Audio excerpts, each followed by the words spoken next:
भगवान की जब अहित की कृपा होती है बंधु, तब मनुष्य शरीर प्रदान करते हैं। वो करुणा वरुणालय की कृपा है, उन्होंने ये सबसे सुंदर विशिष्ट मोक्ष के दरवाजे पर ला करके खड़ा कर दिया है। ऐसा सुंदर शरीर जिसमें सब कुछ आप कर सकते हो। आप चाहो तो कर्म, आप चाहो तो भक्ति, आप चाहो तो ज्ञान, आप चाहो तो वैराग, आप चाहो तो योग साधना, आप चाहो तो पुण्य, आप चाहो तो पाप। आप स्वर्ग जाना चाहते हैं तो इसी शरीर से स्वर्ग, इसी से नरक, इसी से वैकुंठ, आप चाहो इसी से मुक्ति, इसी से भुक्ति, जो चाहो आप इस शरीर से प्राप्त कर सकते हो। बंधु आप चाहो जो इस शरीर से कर सकते हो। स्वर्ग नरक सबका सीढ़ी है, निशानी है।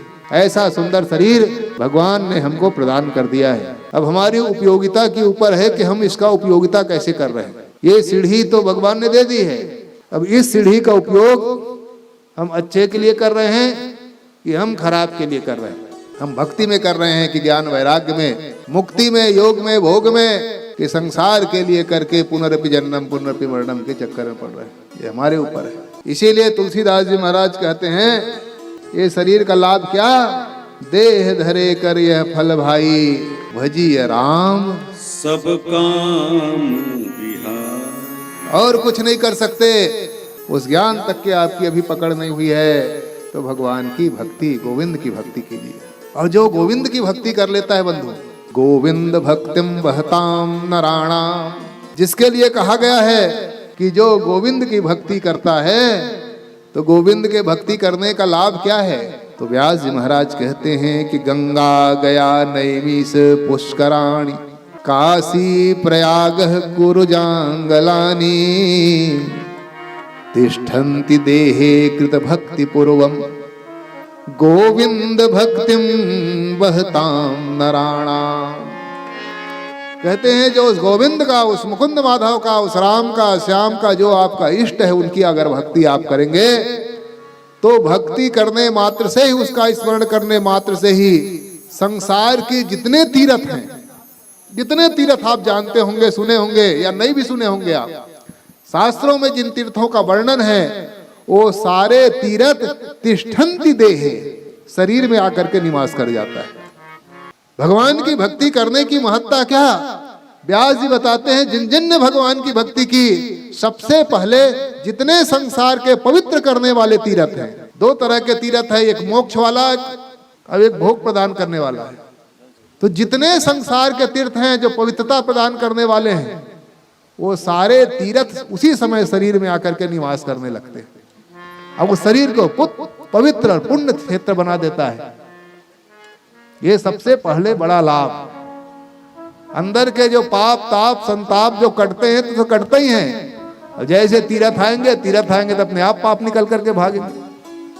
तो सबसे बड़ा पुण्य है कि संसार के सारे तीर्थों का निवास इस शरीर में होने लगता है जैसे ही हम भक्ति के लिए आगे बढ़ते हैं। इतना बड़ा लाभ भगवान की भक्ति का। इसलिए सब कुछ छोड़ करके हम भगवान के उन दिव्य मंगलमय नामों का संकीर्तन, उनके नाम का जप, उनके स्थान का, धाम का दर्शन हम और आप सबको करना चाहिए।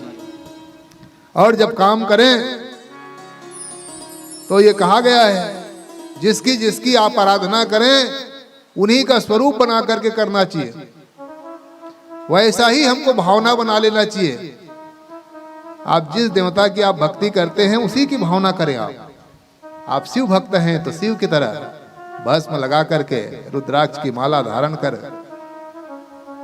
भगवान शिव के मंगलमय नामों का जप करते हुए उनकी भक्ति करें। अगर भगवान विष्णु के भक्त है तो भगवान विष्णु की तरह आपको ऊर्ध्व पुंड लगाते हुए पीतांबर धारण करके तुलसी की माला से आप भगवान विष्णु की भक्ति करें। क्योंकि ये नियम है, जिस देवता का, जिस तीर्थ का, जिस औषधि का, जिस गुरु का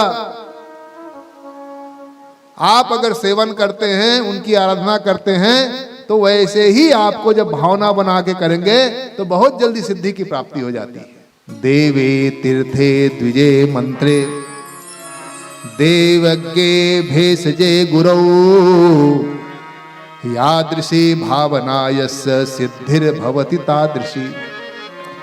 ये सिद्धांत है ये कहा गया है कि जिनकी आप भावना कर रहे हैं उसी के अनुसार आप अपने स्वरूप का भी भावना कर लीजिए और वैसे स्वरूप को आप बना लीजिए जिसकी आप करते हैं, क्योंकि भावना में ही वो बल है।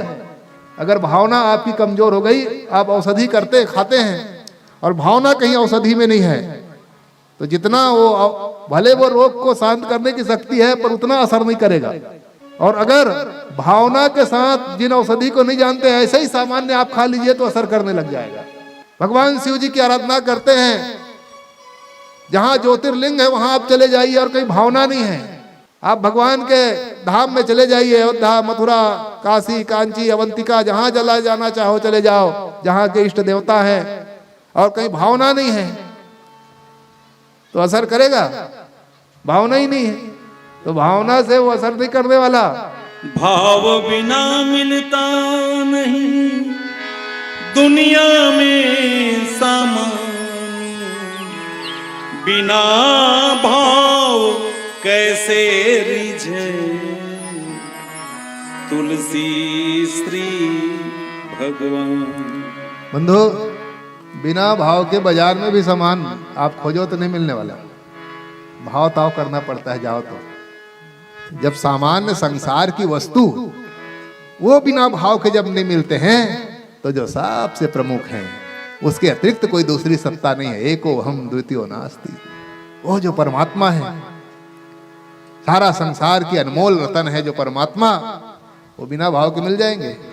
तो ये भाव बस भगवान सुख निधान करुणा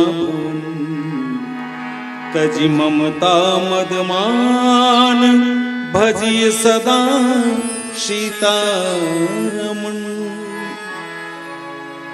इसीलिए बड़ी भाव के साथ जब भगवान की आप ध्यान करें, पूजन करें तो बड़ी भावना के साथ आप शिव जी की आराधना करते रहें। तो भाव बनाइए कि बोले भगवान आप ही सब कुछ हैं। भाव के साथ एक लोटा जल भी आप चढ़ा देते हो तो सारी सिद्धि मिल जाएगी। एक बिलपत्र ही अगर भाव के साथ आपने चढ़ा दिया तो सारे पूजन आपके फल मिल जाएंगे। भगवान शालिग्राम को एक तुलसी भी अगर आपने चढ़ा दी, पर भाव के सहित होना चाहिए, और बिना भाव के 56 भोग लगा दो क्या मतलब। अब एक तुलसी भी अगर आपने भाव से चढ़ा दिया तो उतने से भगवान रीझ जाते हैं, और रीझ ही गए। जितने भक्तों की आप कथा सुनेंगे भगवान भाव से ही तो रिझे हैं। कोई संसार की ताकत है जो उनको मेवा मिष्ठान से रिझा पाए? प्रेम पूर्वक अगर भाव से भगवान को 56 भोग बना के रखा था दुर्योधन ने। क्या कमी थी दुर्योधन के यहाँ? भगवान श्याम सुंदर पहुंच गए शांति दूत बन करके। 56 प्रकार की भोग और मेवा मिष्ठान क्या क्या नहीं था, उन्होंने लगा रखा था। भगवान ने देखा तक नहीं। और विदुर के यहाँ क्या था? विदुर के यहाँ वो भथुआ का भाग ये जब मिलता है। भथुआ, वो भथुआ की भाजी तोड़ तोड़ करके बटलोही में चढ़ा दिया था। ध्यान में इतने मगन थे को भी जल गया था।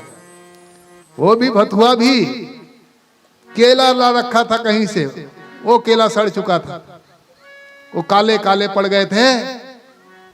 परंतु भगवान वो 56 प्रकार के मेवा मिष्ठान का परित्याग कर दिया, और उस भाव के कारण, उस भक्ति के कारण, उस प्रेम के कारण उनके मेवा मिष्ठान त्याग करके भगवान विदुर के यहाँ चले गए।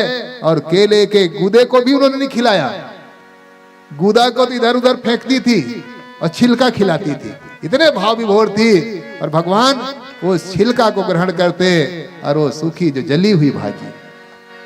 प्रेम के बस अर्जुन रथ को, प्रेम के बस अर्जुन रथ को, प्रेम के बस अर्जुन रथ को, भूल गए ठकुराई सबसे ऊंची प्रेम सगाई, सबसे ऊंची प्रेम सगाई, सबसे ऊंची प्रेम सगाई। ऐसी प्रीत बढ़ी वृंदावन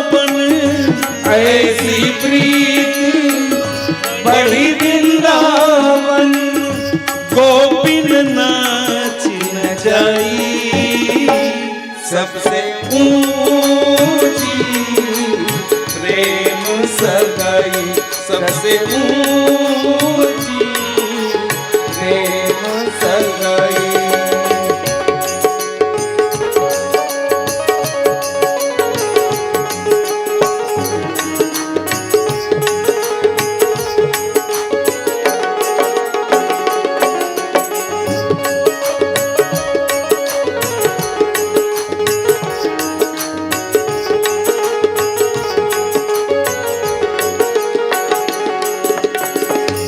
झूठे फल सबरी के खाया, झूठे फल सबरी के खायो, बहुविधि प्रेम लगाई, सबसे ऊंची प्रेम सगाई, सबसे ऊंची प्रेम सगाई।